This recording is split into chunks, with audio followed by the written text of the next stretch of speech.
stripping back these self-limiting beliefs you have about yourself. And it's what you were saying, like you've got this negative self-image. They are all narratives that are going on in your mind. I can't do this. I act like this in a certain situation. I always procrastinate. All these things have been reinforced because you're attaching to these thoughts and these beliefs and you're acting them out, giving more evidence to them beliefs. And it's like this vicious cycle. What happens when you like really get into the deep meditative states, or like psychedelics boot you into this state, is you get into this expansive state of consciousness where, like, let's say we are source consciousness. Like we have this ego, this illusion of I am Alex Rogers, you are Lewis. And we have ideas about who Lewis is, who Alex is, and it keeps us in this box. When you get into these deep meditative states, or when you take psychedelics, it's like this box blows open and you realize the true nature of what you are, which is this expansive consciousness. Whether source, people call it God, whatever it is, you sit in that expansiveness. And it's that realization that, wow, I'm not all these self-limiting beliefs. I'm not these traps from like what the ego sets out for me. Like I actually am consciousness. I am expansive. I can do really, like, anything is possible from that perspective, because you're sitting behind limitations. There is no longer things boxing you in.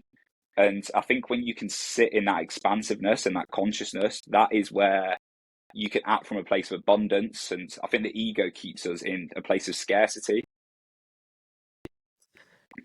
Man, listening to that, I was like, I don't know how to describe it. I was feeling good in my stomach. That's how I would describe it. Like, I had a good feeling inside, because there's the expansive aspect of it is really appealing. Not just psychedelics. I think, meditation or any form of taking care of your mind to a certain extent, because I've really been playing with this idea of the inner fortress.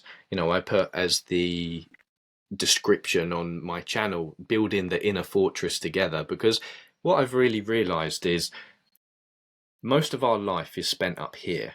So through meditating, this is why I love meditation, because even though a lot of people are thinking, everyone meditates nowadays, it's such a way to just realize that all of the thought patterns you have, all of the habitual cycles, exactly like you were just saying, it's like when you meditate and you are able to get some distance, you think, you kind of laugh in a way, because it's like, how long have I been on autopilot, just being in the grips of these ruminating thought patterns? And it isn't until you step back or you have a psychedelic experience where you think, wow, it's like an unknown. It's like, I've never seen it from this angle before. So yeah, cool stuff.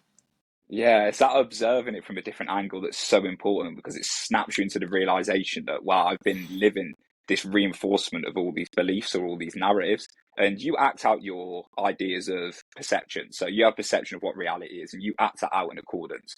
So if you can step away from that perception and look at things a bit differently, you're going to act and behave in a different way.